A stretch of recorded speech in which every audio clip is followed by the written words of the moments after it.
안녕하세요. 더불어익다입니다. 오늘은 5000년 유대인의 삶과 철학, 그 내면의 지혜가 담겨 있는 탈무드를 소개해 드리려고 합니다. 탈무드란 말에는 위대한 연구, 위대한 학문이나 고전 연구라는 뜻이 담겨 있는데요. 탈무드의 본줄기는 구약 성경이지만 그 안에는 종교 이야기뿐만 아니라 건강, 예술, 음식, 언어, 인간관계, 경제, 철학, 과학, 심리학 등 모든 인간 생활의 분야를 망라한다고 합니다. 저는 개인적으로 오늘 탈무드에서 가슴에 남았던 그런 문장들을 소개해 드리려고 합니다. 여러분과 함께 하고 싶으니까요. 편안한 자세로 들어주세요.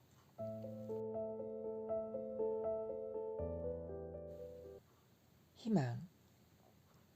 옛날에 한 남자가 왕의 노여움을 사서 사형을 선고받았다. 남자는 왕에게 목숨만 살려달라고 애원하며 이렇게 말했다.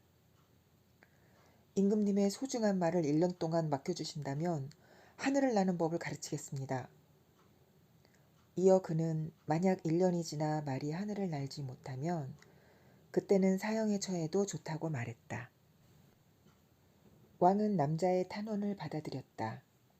대신 1년 후 말이 하늘을 날지 못한다면 사형에 처하겠다고 말했다. 남자와 같은 감옥에 갇혀있던 사람들이 그에게 물었다. 어떻게 말이 하늘을 날 수 있단 말인가? 1년 안에 왕이 죽거나 아니면 내가 죽을지도 모릅니다. 또는 말이 죽을지도 모르고요. 또 1년이 지나면 말이 날 수 있게 될지도 모르지 않습니까? 유대인은 인생에는 많은 가능성이 있으므로 절대 포기하거나 희망을 버려서는 안 된다고 가르친다. 그러나 이러한 낙관적인 희망에도 반드시 노력이 뒤따라야 한다. 희망에만 기대고자 하면 아무것도 못한다는 말이나 희망이 나는 자는 거짓말을 못한다는 가르침도 잘 새겨보아야 한다. 다음은 유대인의 또 다른 철학이 담긴 이야기다. 개구리 3마리가 우유통에 빠졌다. 첫 번째 개구리는 모든 일은 하느님의 뜻대로 된다고 생각하면서 어떤 노력도 하지 않았다. 두 번째 개구리는 이 통은 너무 깊어서 도저히 빠져나갈 수 없다면서 우유 속에 빠져 죽었다. 세 번째 개구리는 비관도 낙관도 하지 않고 코를 우유 밖으로 내밀고 뒷다리를 이용해 우유 속을 헤엄치며 다녔다. 그런데 다리에 뭔가 딱딱한 것이 걸렸다. 개구리는 간신히 그 딱딱한 것을 딛고 일어서게 되었다. 세 번째 개구리가 헤엄치며 이리저리 돌아다닌 결과 버터가 만들어진 것이다. 세 번째 개구리는 유유히 우유통 밖으로 나올 수 있었다. 이긴 자가 강하다. 세상에는 약하면서도 강한 자를 두려워하게 하는 것이 4가지가 있다. 모기는 사자에게 공포감을 주고, 거머리는 코끼리에게 공포감을 주고, 파리는 정갈에게 공포감을 주고, 거미는 매에게 공포감을 느끼게 한다. 크고 힘이 강하다고 언제나 강한 것은 아니다. 아무리 약한 자라도 강한 자를 이길 수도 있다. 7번 변하는 남자의 일생. 한 살의 남자는 침대에 누워 왕 대접을 받는다. 온 식구의 극진한 사랑을 받으며 자란다. 2살의 남자는 새끼 돼지처럼 온 사방을 기어다니며 진흙탕 속을 마구 뒹군다. 10살의 남자는 즐거운 새끼양처럼 천방지축 웃고 떠들고 마음껏 뛰어다닌다.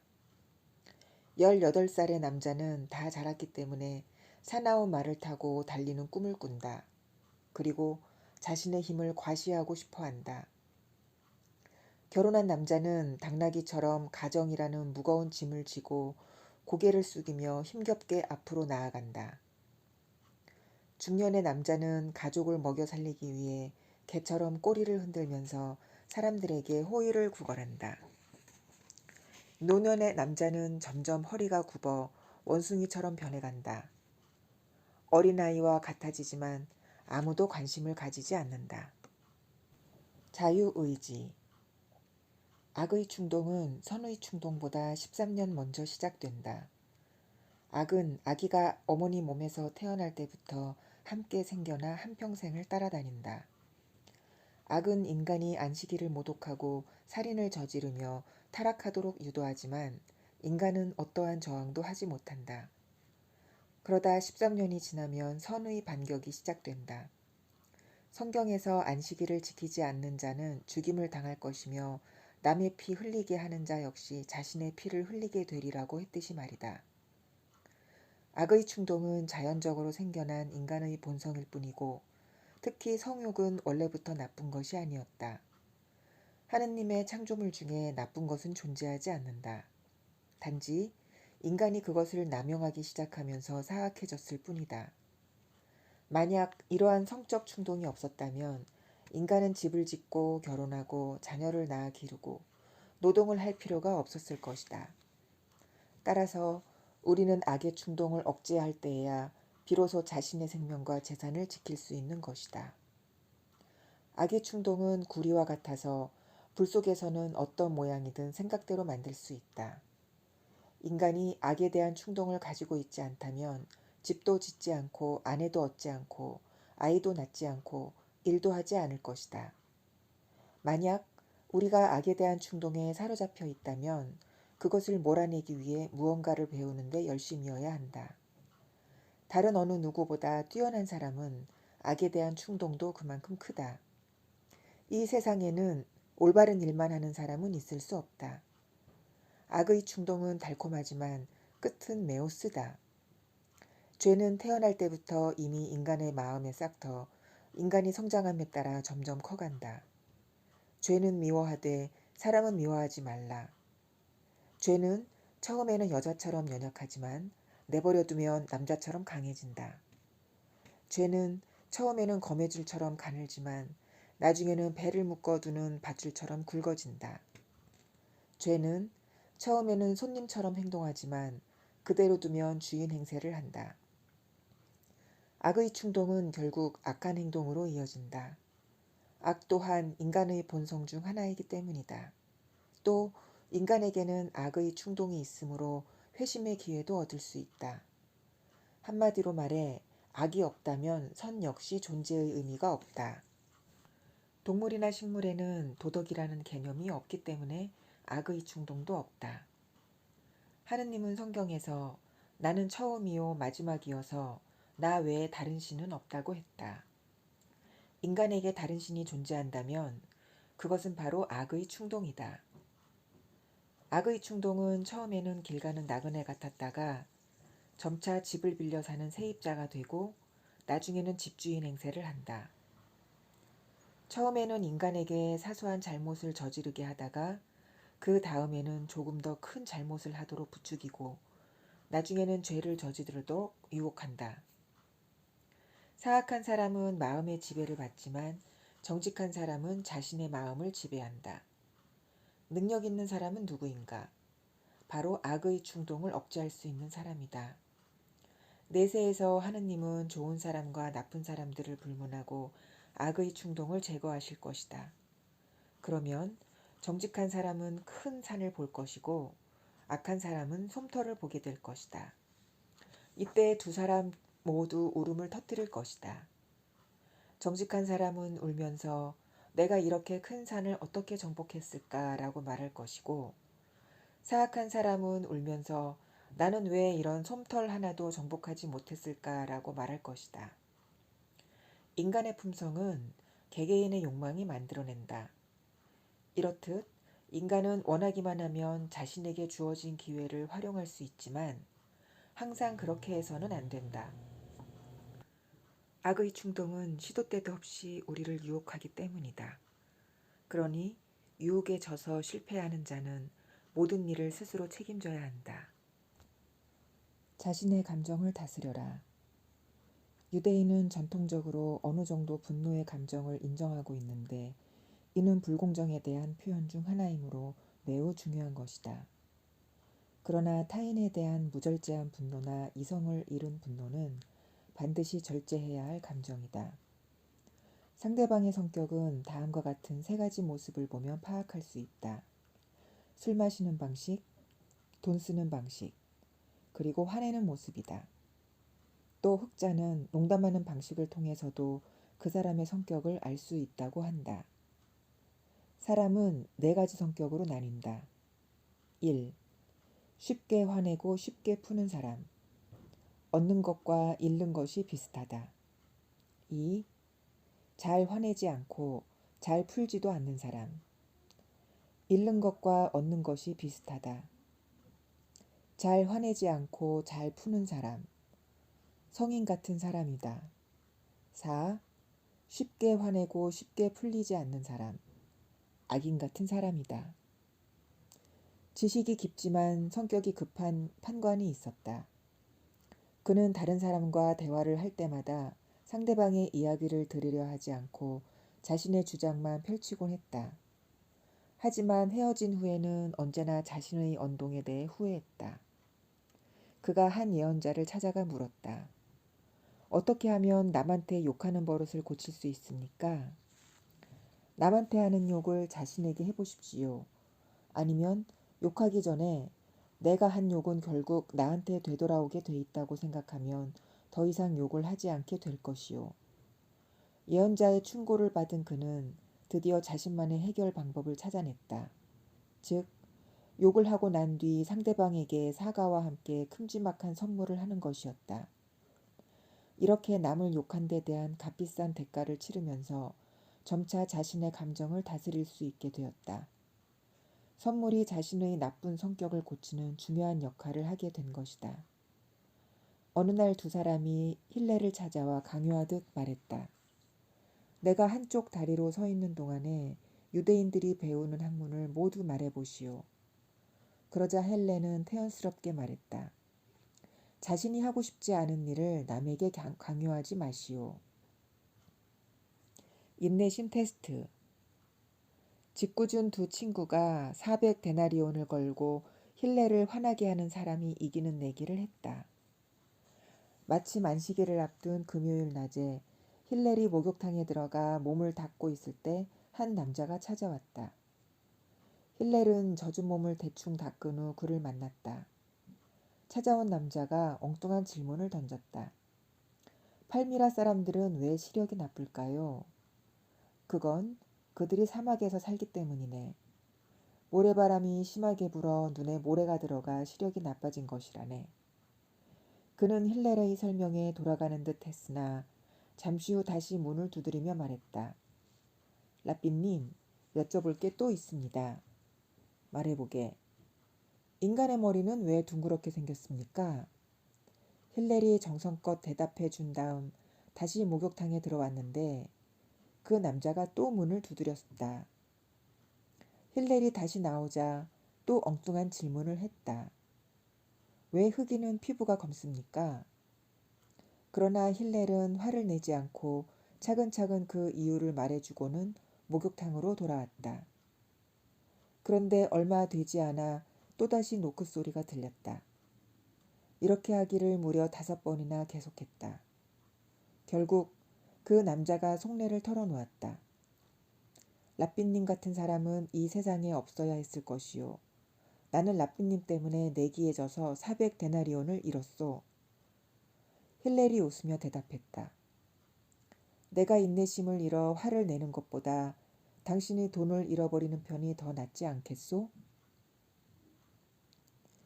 융통성을 가져라. 히말라야 삼나무처럼 뻣뻣하게 굴지 말고 갈대처럼 부드러운 사람이 되어라. 바람이 불면 갈대는 부드럽게 휘어졌다. 바람이 지나가면 언제 그랬느냐는 듯 다시 곧게 일어선다. 옛날에 갈대의 끝부분은 성경을 쓰는 펜으로 사용되었다. 반면 히말라야 삼나무는 강풍이 불어도 꼿꼿하게 서 있으므로 뿌리부터 꺾여 쓰러져서 오래 살지 못한다. 따라서 이 나무는 벌목되고 잘려서 지붕을 덮는 용도로 이용된다. 그리고 나머지 부분은 불쏘시개로 사용된다. 또는 이 세상의 모든 동물들이 뱀을 보고 말했다. 사자는 먹잇감을 쓰러뜨린 다음에 먹고 늑대는 먹잇감을 찢어 발겨서 먹는다. 그런데 뱀아, 너는 어째서 통째로 삼켜버리느냐? 뱀이 대답했다. 나는 잔인하게 남을 물어뜯는 녀석보다는 낫다고 생각해. 나는 적어도 입으로는 상대방을 괴롭히지 않거든. 혀의 위력과 힘.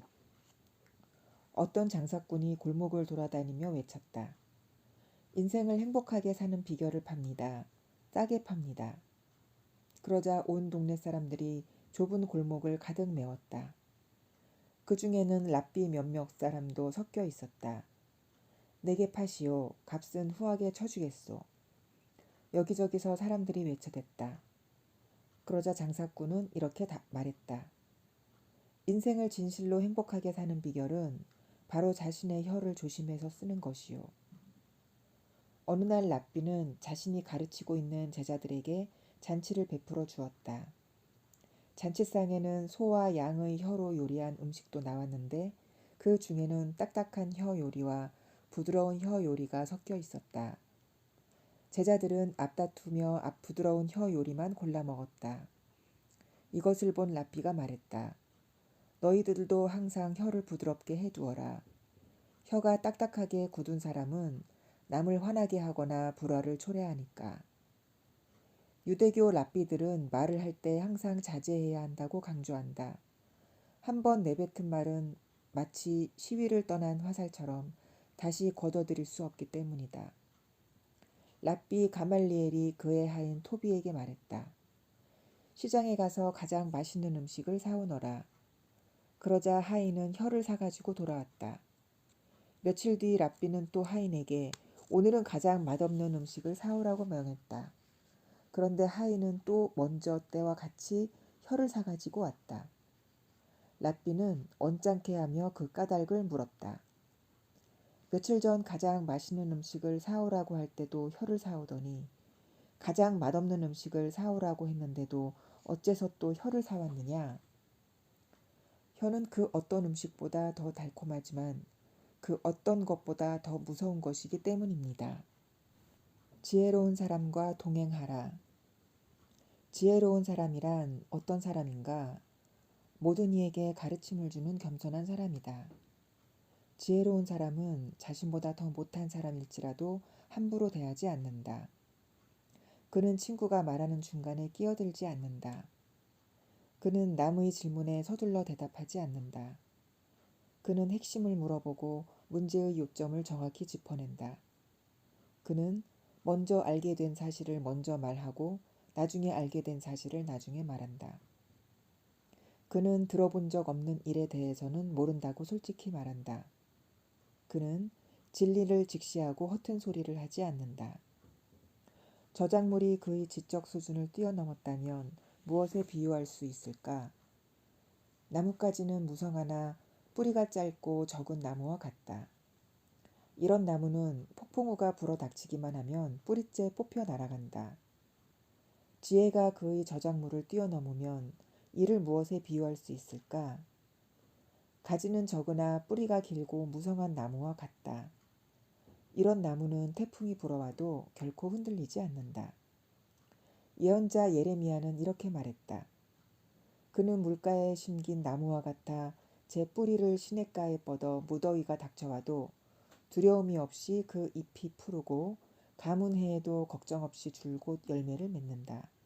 이어 지혜로운 이들과 어울리는 이는 지혜를 얻고 우둔한 자들과 사귀는 자는 해를 입는다. 그렇다면 지혜로운 사람은 어떤 사람에 비유될 수 있을까? 향유 파는 가게에 들어갔다 나온 사람에 비유된다. 그 사람은 비록 가게에서 향유를 사지 않았더라도 이미 그의 옷에 향기가 배어 있어 향기가 난다. 하지만 생선 가게에 들어갔다 나온 사람은 비록 그곳에서 아무것도 사지 않았어도 비린내가 난다. 그리고 오랫동안 비린내가 그의 옷에서 떠나지 않는다. 사자의 젖. 페르시아의 한 왕이 중병에 걸렸다. 의사는 왕에게 목숨을 구하기 위해서는 암사자의 젖을 먹여야 한다고 말했다. 왕이 신하들에게 물었다. 누가 나를 위해 암사자의 젖을 구해오겠느냐? 그때 한 사람이 앞으로 나선다. 저에게 양 10마리만 주신다면 암사자의 젖을 구해오겠습니다. 그는 양을 데리고 사자굴로 향했다. 암사자는 새끼들에게 젖을 물리는 중이었다. 첫째 날 그는 멀리서 암사자에게 양 1마리를 주고 지켜보았다. 암사자는 신하가 준 양을 단숨에 먹어치웠다. 둘째 날 그는 조금 가까이 다가간 뒤 또 양 1마리를 암사자에게 주었다. 이렇게 열흘이 지나자 그는 암사자와 매우 가까운 사이가 되었다. 암사자의 털을 가다듬고 새끼 사자들과 장난도 칠 수 있었다. 그리고 암사자의 젖을 얻는 데 성공했다. 그는 암사자의 젖을 가지고 왕에게 돌아가는 길에 잠깐 잠이 들었는데 꿈속에서 몸의 각 기관들이 다투고 있었다. 그의 발이 말했다. 다른 기관들은 나와 비교할 수 없어. 내가 암사자가 있는 곳으로 가지 않았더라면 암사자의 젖을 얻지 못했을 거야. 다 내 덕인 줄 알라고. 손이 말했다. 무슨 소리야?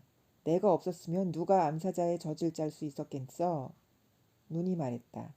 흥, 내가 길을 안내하지 않았다면 아무 일도 하지 못했을 거야. 심장이 말했다. 다 내 덕이야.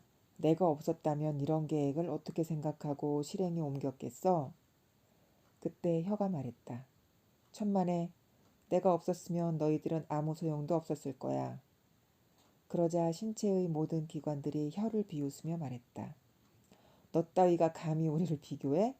뼈도 없이 항상 어두운 입속에 숨어서 사는 내가 말이야? 이에 혀가 반박하며 말했다. 곧 알게 될 거야. 오늘 내가 너희보다 최고라는 것을 분명히 보여주겠어. 잠에서 깨어난 신하는 성으로 돌아왔다.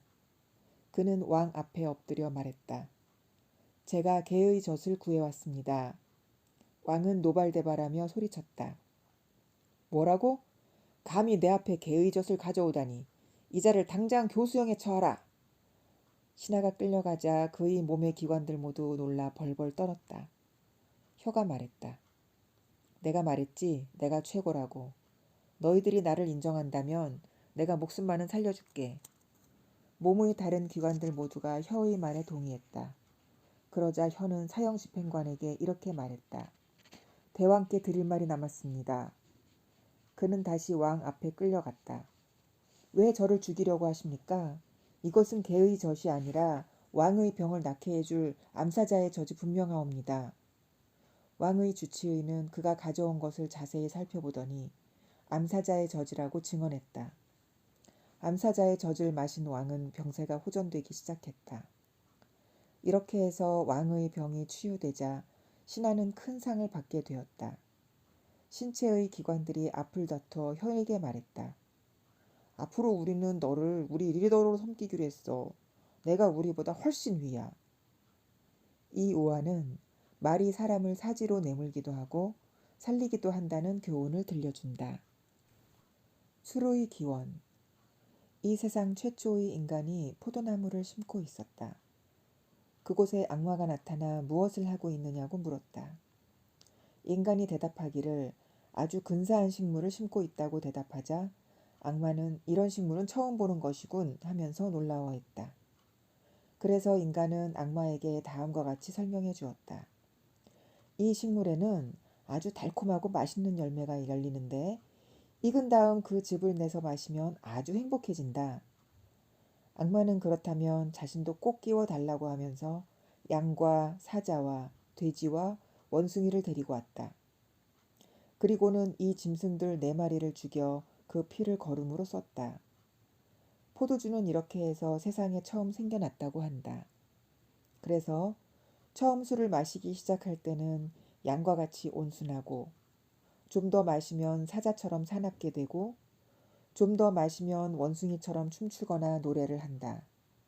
그리고 더 많이 마시게 되면 토하고 뒹구느라 돼지처럼 더럽게 된다. 술이란 악마가 인간에게 준 선물이기 때문이다. 삶에 관한 3가지 충고. 어느 날 사냥꾼이 70종류 말을 하는 새 1마리를 잡았다. 개가 사냥꾼에게 애원했다. 저를 풀어주신다면 3가지 충고를 해드리겠습니다. 사냥꾼이 대답했다. 그 충고가 무엇인지 먼저 말해다오. 맹세코 널 풀어줄 테니. 첫째, 자신이 한 일을 후회하지 마세요. 둘째, 다른 사람이 뭐라고 하던 불가능하다고 생각하는 일이라면 애써 믿지 마세요. 셋째, 포수님이 오르지 못할 나무는 오르려고 절대 힘을 낭비하지 마세요. 이제 다 알려드렸으니 어서 저를 풀어주세요. 새의 말이 끝나자마자 사냥꾼은 약속한 대로 새를 풀어주었다. 자유를 되찾은 새는 높은 나무 위로 올라가며 이렇게 말했다. 당신은 참 멍청하군요. 자기 입속에 들어있는 귀한 진주를 알아보지 못했으니까요. 화가 난 사냥꾼은 다시 새를 잡으려고 새가 앉아있는 나무 위로 오르기 시작했다. 그러나 절반도 못 올라가서 그만 땅에 떨어져 다리가 부러졌다. 새는 그를 바라보며 비웃었다. 당신은 진짜 바보군요. 내가 조금 전 당신에게 했던 이야기를 잃어버리시다니요. 자신이 한 일에 대해 후회하지 말라고 했는데 당신은 나를 풀어주자마자 후회하기 시작했어요. 그뿐만 아니라 주변 사람들이 뭐라고 하던 불가능해 보이는 일은 절대 믿지 말라고 했는데도 당신은 너무 쉽게 믿었어요.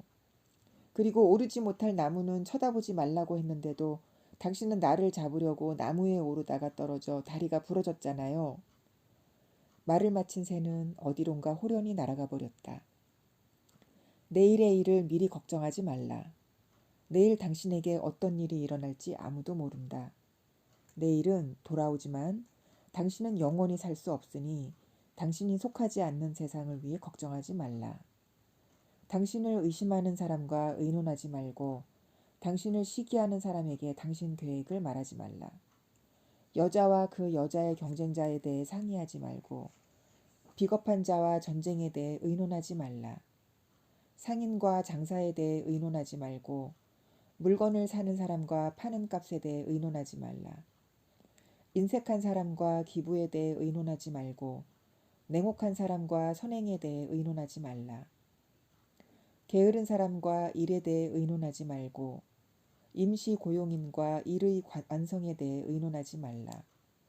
성숙하지 못한 고용인과 중요한 일에 대해 의논하지 말라. 그런 사람한테서 무슨 쓸모있는 아이디어가 나오겠느냐. 너는 언제든지 경건한 사람과 가까이 지내라.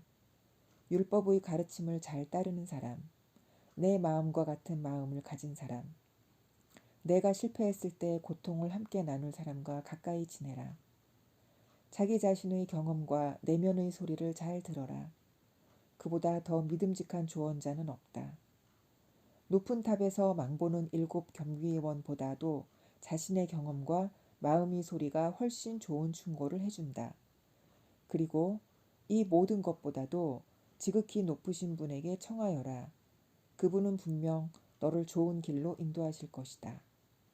내 아들아, 가능한 한 겸손하게 처신하되 너 자신이 누군지 알아야 하느니라. 누가 죄 짓는 자를 변호해 주겠느냐? 누가 자신의 삶을 수치스럽게 하는 자를 좋아하겠느냐?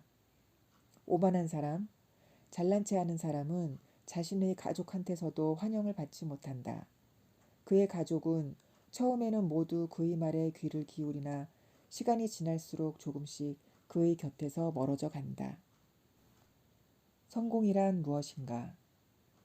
인간은 이 세상을 떠나기 전까지 자신이 추구하고 바라는 것의 절반도 이루지 못한다. 100디나르를 가진 사람은 200디나르를 갖고 싶어하고 200디나르를 가진 사람은 400디나르를 갖고 싶어한다. 이는 인간의 본성 중 하나이므로 우리는 어떻게든 이를 잘 활용해야 한다. 그러다 보니 사람들은 무리수를 써서라도 기회를 잡으려고 애쓴다. 그러니 무리수를 쓰는 사람에게는 기회가 점점 멀어져 가고 순응하는 사람에게는 기회가 점점 더 다가온다. 한 랍비가 황급히 달려가는 사람을 보고 물었다. 무슨 일로 그리 급히 가시오? 빨리 가서 성공하기 위해서요. 그러자 랍비가 웃으며 말했다. 성공이 그대가 쫓고 있는 그 앞에 있다는 걸 어떻게 아시오? 그 성공은 아마 그대 뒤에서 그대가 멈춰 서 주기를 기다리고 있을게요. 성공이 코앞에 있다며 급히 달려가는 모양인데 그건 자네 뒤에 있지 않은가? 그럼 제 자리에 서서 그것을 취하기만 하면 될 게 아닌가? 지혜가 많은 사람일수록 극단적인 상황에 처하면 참을해진다. 상상할 수조차 없는 좋은 기회나 대단한 행운을 만나더라도 절대로 흥분하지 않는다. 또 이런 사람은 커다란 불행과 시련이 닥쳐와도 놀라거나 두려워하지 않고 묵묵히 견뎌낸다. 사람은 사물의 진실한 본질과 실제하는 자연의 지식을 알게 될 때 재능과 지혜를 얻게 된다. 그때가 되면 인생이란 행복한 순간의 연속이 아니라는 사실을 깨닫게 된다. 그리고 늙고 쇠약해져서 언제 죽을지 알 수 없게 된다. 사람의 죽음 역시 다른 생물과 다를 바 없는데 무엇을 더 얻을 수 있겠는가. 그러므로 이것은 세상에서 가장 큰 고통이다. 사람은 누구나 죽음을 피할 수 없다. 그 어떤 고통도 죽음과 비교하면 매우 작게 느껴진다. 이는 틀림없는 사실이다. 따라서 어떠한 불행도 누구나 맞이하게 되는 가장 불행한 순간과 비교한다면 작게 느껴지게 마련이다. 옛날에 늙고 병든 사자가 있었다. 생식기에까지 병이 먼저 있어 그 고통은 이루 말할 수 없었다. 살 수 있을지 아니면 죽게 될지 사자의 앞날은 아무도 짐작할 수 없었다. 사자가 병들었다는 소문을 들은 천지사방의 동물들이 문병을 왔다. 그중 일부는 사자의 병이 낫기를 바랐고 일부는 그의 고통을 보고 즐겼다. 또 다른 일부는 사자가 죽은 뒤 권력을 차지하여 밀림의 지배자가 되고 싶어 했다. 사자의 병은 날로 깊어져 죽었는지 살았는지 알 수 없을 만큼 꿈쩍도 하지 못하게 되었다. 그러자 소는 뿔로 사자의 몸을 찔러 아직 숨이 붙어 있는지를 확인하였다. 암소는 발굽으로 사자의 몸을 마구 짓밟았고 여우는 이빨로 귀를 물어 뜯었다. 암양은 꼬리로 콧수염을 간지리며 사자는 도대체 언제 죽는 거야? 그가 죽으면 사자의 이름도 사라질까? 라며 빈정대기도 했다. 수탉은 부리로 사자의 눈과 이빨을 쪼아 부수었다. 이때 잠시 빠져나갔던 사자의 영혼이 그의 육체로 돌아왔다. 그는 자신의 고통을 보고 즐거워하는 동물들을 보며 한탄했다. 아니 이럴 수가. 나를 섬기던 부하들조차 나를 멸시하는구나. 권력과 명예가 사라지니 옛날의 부하도 적으로 변한다는 사실을 왜 지금에야 알게 됐을까? 탈무드의 핵심. 내 이웃을 내 몸과 같이 사랑하라. 랍비 아카바는 이 구절이야말로 탈무드의 지상 최고 원칙이라고 설파하였다. 하루는 어떤 이교도가 샤마이를 찾아와 물었다. 제가 한쪽 발로 서 있는 동안 유대교의 율법을 모두 가르쳐 줄 수 있겠습니까? 샤마이는 이를 괘씸하게 여겨 손에 들고 있던 막대기로 그를 쫓아냈다. 그는 다시 힐렐을 찾아가서 똑같은 질문을 던졌다. 그러자 힐렐은 이렇게 대답했다. 내가 행하기 싫어하는 것을 남에게 요구하지 마라. 이것이 탈무드의 핵심이다. 나머지는 집으로 돌아가 탈무드를 읽고 공부하여라. 나는 하느님의 피조물이고 내 이웃 역시 그분의 피조물이다. 나는 도시에서 일하고 내 이웃은 농촌에서 일한다. 나는 아침 일찍 일어나서 일을 시작하고 내 이웃 역시 아침 일찍 일어나 일터로 간다. 내 이웃은 내 일에 서툴고 나도 내 이웃의 일에 서툴다. 내 이웃은 자신의 일이 보잘것없는 일이 아님에도 내 일이 더 훌륭하다고 말한다. 나는 일을 많이 하는 사람이건 적게 하는 사람이건 모두 하느님께 충실해야 한다는 것을 알고 있다. 잠을 자는 사람들 사이에서 깨어있지 말고 깨어있는 사람들 사이에서 자지 말라. 웃는 사람들 사이에서 울지 말고 우는 사람들 사이에서 웃지 말라. 다른 사람이 서 있을 때 앉지 말고 앉아 있을 때 서 있지 말라. 성경을 읽는 사람들 사이에서 탈무드를 읽지 말며 그들이 탈무드를 읽을 때 성경을 읽지 말라. 한마디로 말해 주위 사람들과 다른 행동을 하지 말라. 어떻게 해서든지 자신의 친구, 친인척, 심지어 거리의 이방인들을 비롯한 모든 사람들과 우호적 친분 관계를 유지하도록 하라. 그리하면 인간 세상에서도 사랑을 받을 것이고 내세에서는 더 큰 사랑을 받을 것이다. 랍비 요하나는 한 번도 남이 자신의 안부를 먼저 물어보지 못하게 했다. 저작거리의 이방인들에게도 먼저 허리 굽혀 인사를 했다. 할 사람. 다음과 같은 네 부류의 사람은 피해야 한다.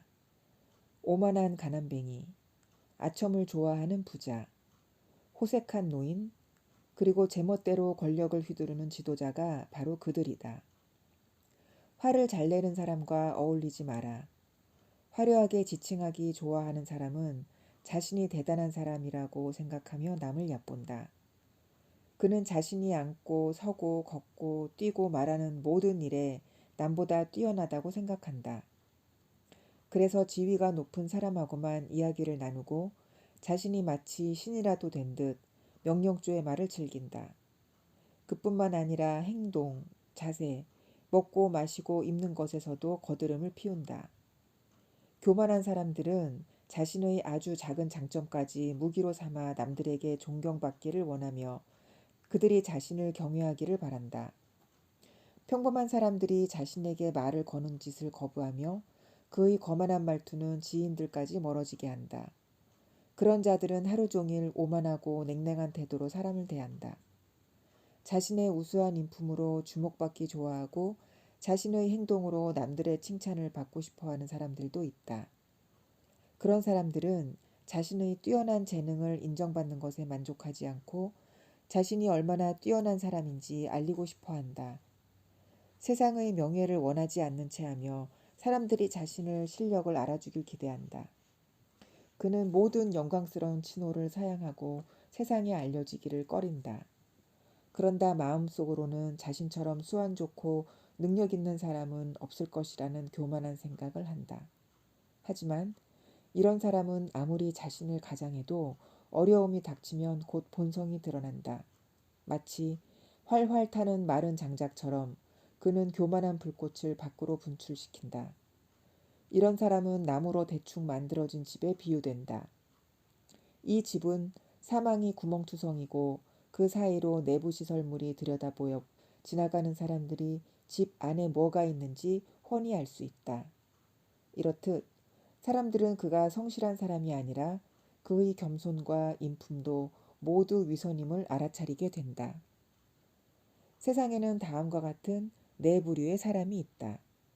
첫 번째, 내 것은 내 것, 내 것은 내 것인 사람, 보통 사람. 두 번째, 내 것은 내 것, 내 것은 내 것인 아둔한 사람. 세 번째, 내 것은 내 것, 내 것도 내 것인 사람, 지혜로운 사람. 네 번째, 내 것은 내 것, 내 것도 내 것인 사람, 악한 사람. 처세의 도. 인간의 육체는 마음에 좌우되고 있다. 마음은 보고, 듣고, 걷고, 서고, 기뻐하고, 굳어지고, 부드러워지고, 슬퍼하고, 두려워하고, 교만해지고, 설득되고, 사랑하고, 미워하고, 탐구하고, 반성한다. 세상에서 가장 강한 인간은 자신의 마음을 조절할 수 있는 자이다. 인간은 보통 60년, 70년, 80년, 100년을 산다.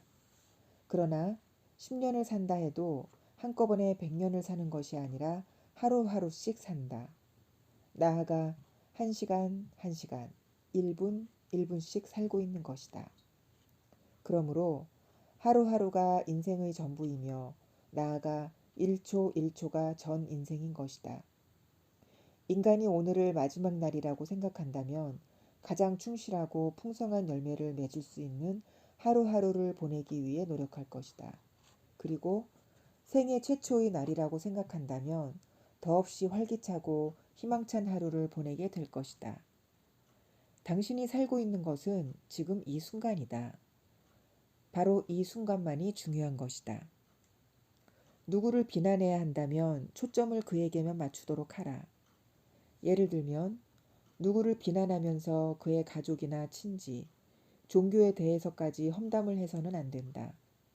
한 사람을 비난하면서 여러 사람을 기분 나쁘게 하지 마라. 다른 사람들로부터 원한을 사면서까지 누구를 돕지 않도록 조심하라. 그로 인해 마음이 상한 사람들은 절대로 그 사실을 잊지 않을 뿐만 아니라 자기가 입은 피해는 부풀려서 말한다. 반면 도움을 받은 사람은 그 사실을 잊어버리거나 별것 아닌 것으로 생각한다. 그러므로 특별한 경우를 제외하고 얻는 것보다 잃는 것이 훨씬 더 많다. 이론과 실천의 차이는 하늘과 땅만큼 크다. 너무나 많은 사람이 이론은 잘 알면서도 막상 그것을 실천하려고 하면 대체로 망설이기 일쑤이다. 그런 사람이 가진 지식은 아무리 많아도 별반 쓸모가 없다. 그것은 마치 보물을 괴짝에 잔뜩 넣어두고도 한 번도 꺼내 쓰지 못하는 물건과 같다. 아무런 계산도 없이 사랑을 베푸는 것은 자비로운 행위이며 그 행위 자체가 신성하다. 사랑을 베풀다 보면 정말 고마워하는 사람들을 만나게 된다. 그런 사람 한 명이 세상을 변화시킨다. 나라마다 표현 방식은 다르더라도 서로 유사한 격언들을 갖고 있다. 그 이유는 이 격언들이 경험을 통해 혹은 사물에 대한 오랜 관찰을 통해 만들어졌기 때문이다. 경험과 관찰이란 세상 어디에나 존재한다. 남을 헐뜯는 것은 살인보다 위험하다. 살인은 한 사람만 죽이지만 험담은 세 사람을 죽인다. 험담을 한 자와 그 험담을 막지 않고 들은 자, 또 이 험담으로 피해를 보는 자가 그들이다. 남을 비방하고 중상하는 자는 흉기로 사람을 해치는 것보다 죄가 더 크다. 흉기란 가까이 가지 않으면 상대를 해칠 수 없지만 중상은 멀리서도 사람을 해칠 수 있기 때문이다. 세 부류의 사람은 지옥에 떨어진다. 이미 결혼한 여성과 간음하는 자, 공개적으로 이웃을 비방하거나 뒷담화를 하는 자, 일보다는 술과 노름에 빠져 사는 자다. 그러므로 공개적으로 이웃을 비방하거나 괴롭히느니 차라리 뜨거운 용광로에 들어가는 편이 낫다. 자존심과 배려. 두 번째 성전에서 패배하자 가말리엘 이사가 이렇게 말했다. 내일 아침에 7명의 랍비가 모여 이 문제를 풀기 위해 토론하기로 했다. 이튿날 아침이 되자 8명의 랍비가 모였다. 그런데 초청하지 않은 랍비가 한 명 더 있는 게 아닌가? 가말리엘은 그 불청객을 가려내기 위하여 다음과 같이 말했다. 초대받지 않은 사람이 있으니 그분은 당장 돌아가시오. 그러자 그들 중 누가 생각해 보아도 그 자리에 꼭 있어야 할 저명한 한 사람이 조용히 일어나서 나가버렸다. 그는 왜 그렇게 했을까? 사실 그 자리에 초대받지 않은 랍비는 그가 아니라 다른 사람이었다. 그 랍비는 초대를 받지 않았는데도 잘못 알고 나와 있던 다른 랍비가 굴욕감을 느끼지 않도록 그렇게 한 것이었다. 험담. 험담은 세 사람을 죽인다. 험담을 한 자, 험담을 들은 자, 험담의 대상자 등 모두 죽일 수 있다. 그러니 이웃의 명예를 자신의 명예처럼 소중히 여겨야 하며 이웃을 비방하려는 것은 생각조차 하지 말아야 한다.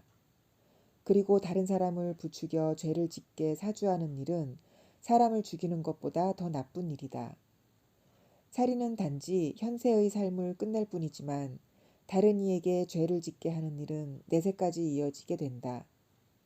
남을 원망하지 않고 화내지 않으며 자만하지 않는 사람은 죄를 짓지 않을 것이다. 가족에게든 지인에게든 남의 비밀을 옮기지 마라. 침묵하는 것이 죄가 되지 않는다면 들은 말을 누설하지 마라. 당신이 남의 은밀한 이야기를 옮기면 사람들은 당신을 경계할 것이며 경우에 따라서는 미워할 것이다. 어떤 말을 듣거든 마음속에 묻어버려라. 그 말이 흘러들어 나올 리 없으니 걱정할 필요가 없다.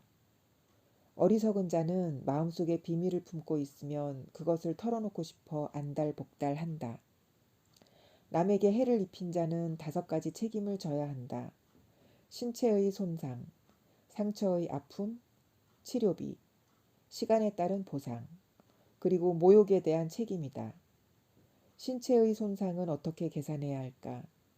눈이 뽑히고 사지, 즉 팔이나 다리가 없는 사람은 시장에서 거래되는 노예의 가치에 따라 계산된다. 그러므로 그 사람의 과거 가치와 현재 가치를 모두 따져봐야 한다. 상처의 아픔. 만약 피해자에게 화상을 입혔다면 똑같은 상처를 입은 사람을 찾아와 얼마의 돈을 줘야 하는지 물어보고 보상을 해줘야 한다. 치료비. 사람을 구타했다면 때린 사람이 치료비를 지불해야 한다. 시간의 손실. 이런 손실을 계산하기 위해서는 피해자를 오이밭 지키는 경비원으로 생각해야 한다. 모욕. 피해자와 가해자의 형편에 따라 계산을 한다.